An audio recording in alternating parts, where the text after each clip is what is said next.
Сәлем, менің арнама қош келдіңіздер. Бүгін біз сіздермен ешқандай жұмыртқасыз, сүтсіз осындай печенье дайындайтын боламыз.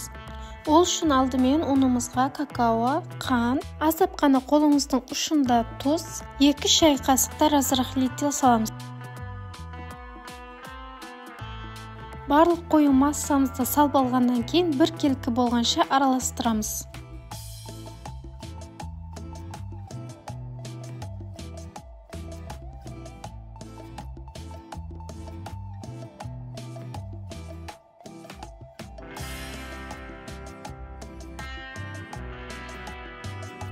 Араластырып біткеннен кейін сұйық массамызды саламыз. Ол үшін кофе қосылған суық су немесе какао қосылған болса да болады. Сосын сұйық майымызды салып, барлығын араластырып аламыз.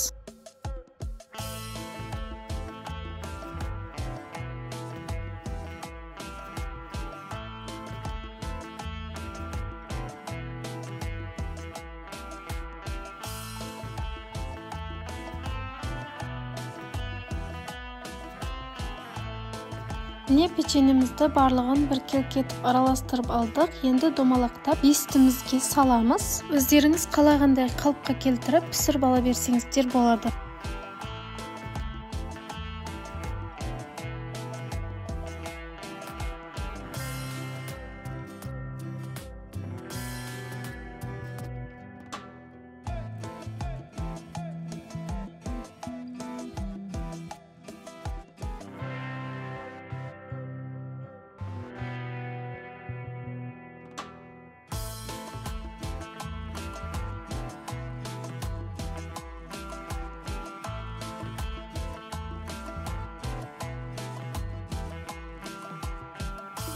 Міне барлығын салып дайындап алдық. Енді 180 градуста 15 минут духовкада пісіріп аламыз.